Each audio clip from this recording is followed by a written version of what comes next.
bahwasanya apa yang Allah takdirkan bagi kita itulah yang terbaik.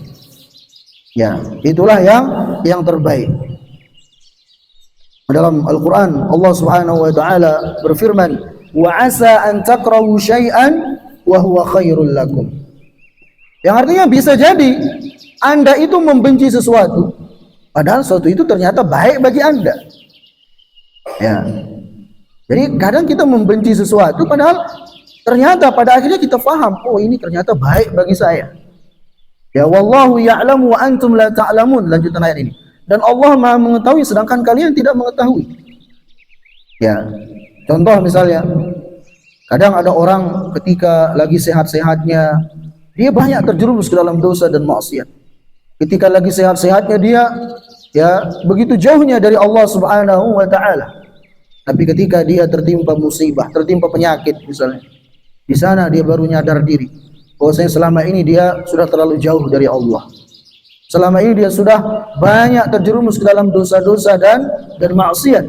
Sehingga ketika tertimpa penyakit itu di sana dia segera bertaubat kembali kepada Allah Subhanahu wa taala, bersimpuh di hadapan Allah, bahkan mungkin dia menangis mengakui akan kekhilafannya, kesalahannya di hadapan Allah Subhanahu wa taala. Berawal dari apa? Berawal dari penyakit yang menimpa dirinya.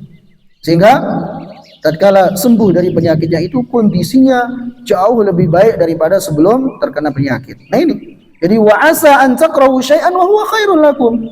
Terkadang engkau membenci sesuatu padahal sesuatu itu adalah baik bagimu. Ya. Contoh lain misalnya, kadang ada orang ya atau seorang misalnya dikasih ujian dalam bentuk kekurangan harta. Dia sudah berusaha begawi ini, begawi itu tapi hasilnya gitu-gitu saja. Ya, tetap kekurangan, tetap dalam kondisi miskin. Maka di sini hendaknya dia selalu berbaik sangka kepada Allah Subhanahu wa taala. Bisa jadi kondisinya yang kekurangan itu itulah yang terbaik bagi dia. Ya, bahkan kita katakan bukan bisa jadi, itu yang terbaik. Makanya dalam sebuah hadis ya, Rasulullah sallallahu alaihi wasallam menyebutkan, "Innallaha la yahmi 'abdahul mu'min ad-dunya wa huwa yuhibbu kama tahmuna maridakum at-ta'am." Yang artinya kata Nabi sallallahu alaihi wasallam, sesungguhnya Allah Subhanahu wa taala itu terkadang menghalangi salah seorang hambanya dari harta. Ya, sedang padahal Allah Subhanahu wa taala mencintai si hamba itu.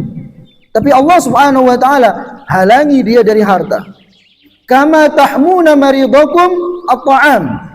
Sebagaimana salah seorang dari kalian menghalangi orang yang sakit dari kalian dari makanan. Ya, ibarat misalnya anak kita kena penyakit kulit misalnya, alergi. Oleh dokter dibilang, "Bu, ini jangan dikasih anaknya telur lah. Jangan dikasih ayam potong lah," misalnya. Maka kita hindarkan anak kita dari telur, dari ayam potong dan semacamnya. Kenapa? Karena cintanya kita kepada anak kita tersebut.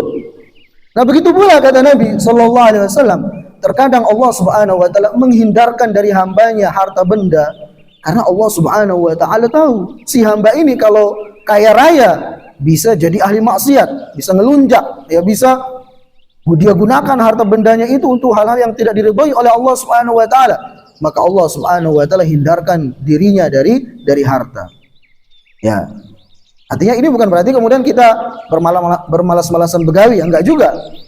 Tapi kalaupun kita sudah berusaha ini itu ternyata hasilnya begitu-gitu saja, maka selalu berbaik sangka kepada Allah Subhanahu wa taala. Insyaallah inilah yang terbaik. Apa yang Allah takdirkan bagi kita, inilah yang terbaik. Ya wa asa an takrahu syai'an wa huwa khairul lakum. Bisa jadi Anda membenci sesuatu padahal sesuatu itu adalah yang terbaik bagi Anda.